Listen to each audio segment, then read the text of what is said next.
तो बच्चा लोग हमने अभी तक केस 1 और केस 2 देखा था। केस 1 में हमने 0 और 180 ले लिया था, केस 2 में हमने 90 डिग्री ले लिया था। बट व्हाट इफ कि अगर 90 भी ना हो और 0 भी ना हो, मतलब 30 हो गया, 60 हो गया, 48 हो गया, 37 हो गया, तो उस समय चार्ज कैसा मोशन करेगा मैग्नेटिक फील्ड में? Case 3, if theta is not equal to 0, not equal to 180 and not equal to 90, जब थीटा 0, 180 और 90 ना हो तब तो बच्चों लोग इस समय हम क्या करें? देखो अभी तक हम क्या कर रहे थे, मैग्नेटिक फील्ड यूं ले रहे थे।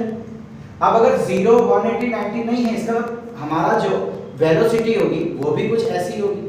भाई अगर ये मेरा मैग्नेटिक फील्ड है तो ये वेलोसिटी होगी, इसको अगर मैं अच्छे से दिखाऊं तो ये ऐसा, अगर ये मैग्नेटिक फील्ड तो ये कुछ वेलोसिटी होगी। बिकॉज वेलोसिटी यूं होती तो 90 बन जाता ना, ये 90, ये 90, ये 90, ये 90, ये 90, ये सब 90 रहेगा। तो अगर मुझे 90 नहीं बनाना तो वेलोसिटी को कुछ ऐसा लेना पड़ेगा। इन शॉर्ट चार्ज भी कहीं जा रहा होगा। देखिए ये मैं ले लेता हूं अब मैग्नेटिक फील्ड, ये क्या है? मैग्नेटिक फील्ड की डायरेक्शन। अब मैं एक चार्ज को ले लेता हूं इस तरीके से कि उसकी वेलोसिटी मैग्नेटिक फील्ड से एंगल बना रही है थीटा। अब चलो 11th आता है, हम क्या करते थे? दो वेक्टर जब जिसके बीच में एंगल थीटा हो तो हम उसके कंपोनेंट्स लेते थे। इसका मतलब वेलोसिटी का इधर कंपोनेंट हो जाएगा v cos थीटा और इधर से एक कंपोनेंट हो जाएगा v sin थीटा। बच्चों जरा ध्यान से देखो, भाई ये जो कंपोनेंट है, ये वाला कंपोनेंट, क्या ये मैग्नेटिक फील्ड को पैरेलल है? तो मैं बोल देता हूं v पैरेलल। और ये वाला जो कंपोनेंट है, क्या ये मैग्नेटिक फील्ड को 90 डिग्री पे है? तो मैं इसको बोल देता हूं v perpendicular. v perpendicular is equal to v sin theta. बच्चा लोग हमने केस 1 में क्या देखा था कि अगर पैरेलल है, अगर 0 डिग्री है तो वो स्ट्रेट लाइन बनाएगा। इसका मतलब v cos theta forces the charge to move in a straight line along magnetic field B। भाई इसके कारण जो चार्ज है वो क्या होगा? मैग्नेटिक फील्ड की डायरेक्शन में चलता जाएगा। हमने तो वही देखा था। दूसरा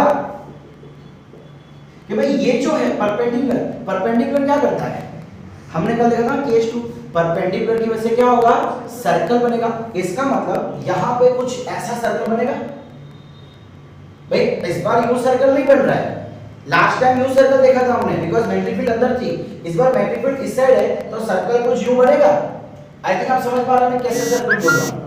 भाई इधर सर्कल बनेगा इस डायरेक्शन में, ये मैग्नेटिक फील्ड, ये वेलोसिटी, तो सर्कल कुछ यूं बनेगा। अब चलो जरा इमेजिन करो, सर्कल बन रहा है, आगे जा रहा है, सर्कल बन रहा है, आगे जा रहा है, सर्कल बन रहा है, आगे जा रहा है, तो क्या कुछ ऐसा शेप आ जाएगा इस बार? यस और नो? भाई देखिए यहां से सर्कल बनना चालू हुआ, लेकिन इसके कारण आगे चला गया, फिर सर्कल बना, आगे चला गया, मतलब इसके कारण सर्कल बनता जा रहा है, इसके कारण आगे जाता जा रहा है।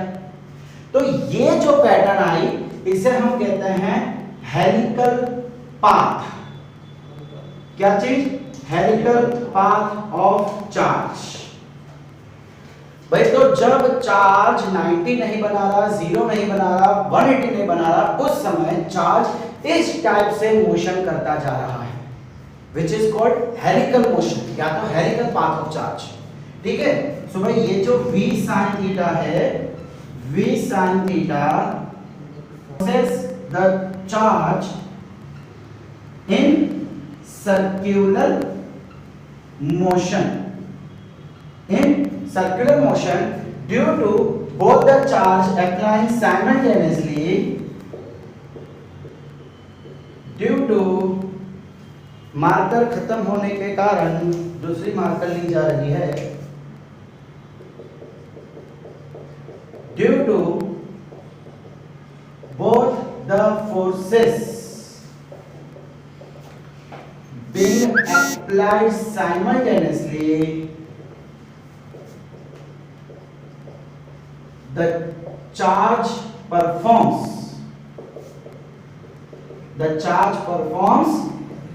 helical motion. समझ आ रहा है बच्चा लोग आपको क्या कहा जा रहा है इस बार? भाई ये हेलिकल मोशन किस टाइप से करेगा? तो ये अगर मैं इसका एक्सिस ड्रॉ करूं तो ये इसका एक्सिस हो जाएगा, ठीक है। अब भाई इस केस का मुझे टाइम पीरियड, इस केस का मुझे रेडियस, सब कुछ फाइंड करना है। कैसे फाइंड करेंगे? भाई पहले हमने क्या फॉर्मूला निकाली थी? R is equal to radius, R is equal to mv by qb, ये फॉर्मूला थी। जहां पे v क्या था? परपेंडिकुलर वेलोसिटी था। बच्चा क्या मैं इसको अब ऐसे लिख सकता हूं? परपेंडिकुलर वेलोसिटी, बिकॉज़ सर्कल किसके कारण बनता है? परपेंडिकुलर वेलोसिटी के कारण। अच्छा यहां पे आपकी परपेंडिकुलर वेलोसिटी कितनी है? v sin theta. सो यहां पे क्या आ जाएगा? mv sin theta by qb, ये आ गया आपका रेडियस। अगर आपको डेराइव करना है डेराइव भी कर सकते हैं। लास्ट टाइम देखा था ना कि centripetal force is equal to magnetic force. समझ आ रहा है क्या बोलो? सो वैसे डेरिवेशन इसका भी हो जाएगा, QVB is equal to centripetal force mv square by r। जहां पे ये कौन सी वेलोसिटी थी? परपेंडिकुलर। ये कौन सी वेलोसिटी थी? परपेंडिकुलर। तो एक एक velocity cut.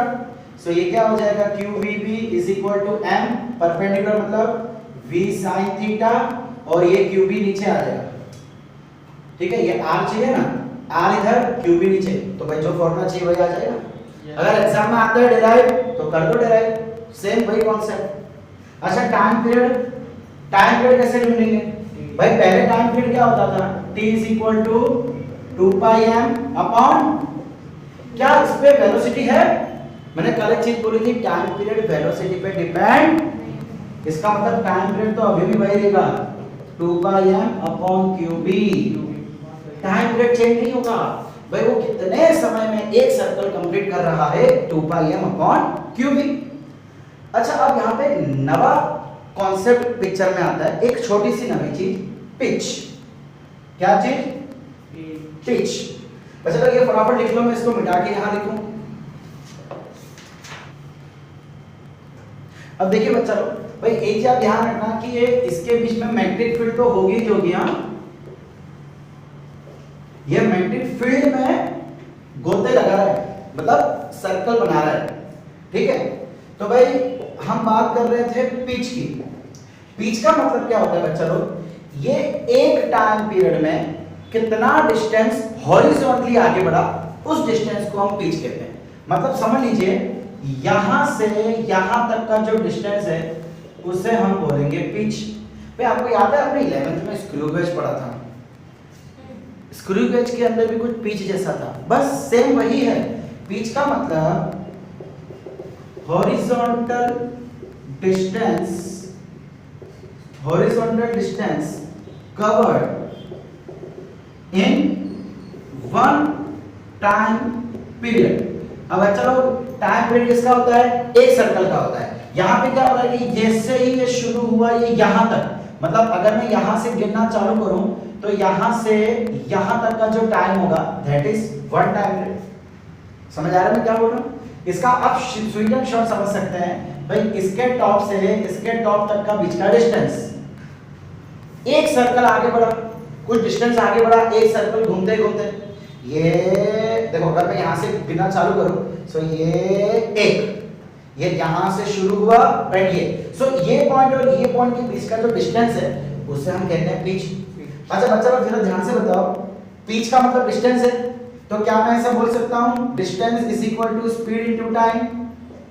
So pitch is equal to speed into time. बच्चा लोग ये आगे जा रहे हैं तो कौन सी स्पीड इसको आगे लेके जा रही है? मेरे ख्याल से v पैरेलल। ये आगे किसके कारण बढ़ रहा है? v पैरेलल के कारण आगे बढ़ रहा है। तो क्या मैं यहाँ पे v parallel into time period लिख सकता हूँ? अब v पैरेलल कितना है, v cos theta into time period कितना है 2 pi m bye cube b। लो आ गया आपका pitch.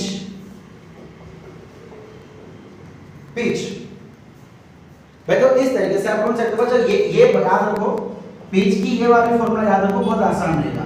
v parallel into time. अब टाइम पीरियड की फॉर्मूला आपने पहले से रन की हुई है, लगा दो। v पैरेलल आपको पता है v cos थीटा, लगा दो, खत्म।